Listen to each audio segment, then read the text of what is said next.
Од Кичево до Скопје, од Битола до Куманово, од Охрид до Штип. Ова е истата порака. Заврши времето на поделби и локални шерифи. Време е за обединување и работа, порача лидерот на ВМРО-ДПМН Христијан Мицкоски, прогласувајќи голема победа на неговата партија и коалицијата која ја предводи. Со запалени факели, музика и еуфорична атмосфера се славеше пред и во седиштето на ВМРО-ДПМН. Овој пат поставената бина надвор беше искористена за прослава. Прво песни, а потоа и победнички говори ечеа во центарот на градот. Очекувам дека Скопје ќе го направи метропола каква што беше до пред известно време, убава, најубава и останува Македонија. Младински проекти, чистење на градот. Да, и време е градот да блесне. Све позитивно, што да кажам. Што е според вас приоритетно во моментот? Он знае што е приоритетно. Мицкоски во своето обраќање порача дека славието не е против никого, туку за Македонија и граѓаните кои според него покажале зрелост и обединетост за подобро утре. Иако нагласи дека ја слушнале тишината и на оние кои се разочарани и не излегле да гласаат. И овие избори се порака и до нас да не се забегува во победата, туку да се носиме со одговорноста дадена од граѓаните и да ја оправдаме. Знам дека имаше луѓе кои овој пат не излегоа на гласање. Знам дека некои не гласаа за нас.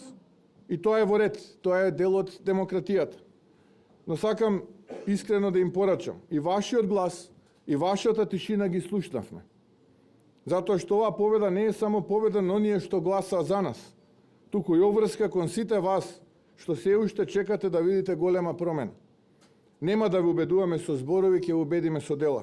Мицкоски кажа дека владината коалиција со вреди и знаме стабилна, а тоа што голем дел од гласачите на Влен не го поддржаа Орце Ѓоргиевски во вториот круг за Скопје, вели е нивна одлука и нема да се одрази врз коалицијата на власта. Секој оној кој што работи спротивно од тие принципи ќе биде разрешен од функцијата во владата, кажа Мицкоски по повиците за етничко гласање во Брвеница од кандидатот од вреди Хатим Рамадани, кој беше и директор на инспекторатот за локална самоуправа. Па јас не мислам дека нашиот коалицијски партнер не бойкотира.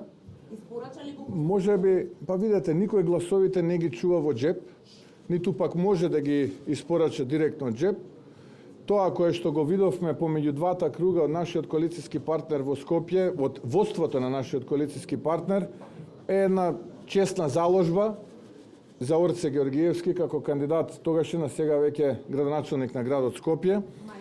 Факт е дека гласачите кои што гласаа за Влен не излегоа и не го поддржаа Орце Ѓоргиевски. Претпоставувам тоа била таква одлука на гласачите и тоа е што е. Лидерот на ВМРО-ДПМН кажа дека не е среќен поради дебаклот кој СДСМ го доживеал, но тој според него е одраз на реалноста дека партијата не се реформирала. Прашан дали по големата победа на локално ниво постои можност за распишување предвремени парламентарни избори, Мицкоски конкретно не одговори, но очекува да има прегрупирање на политичките сили во парламентот, откако пораз доживеа и коалицијата предводена од Али Ахмети.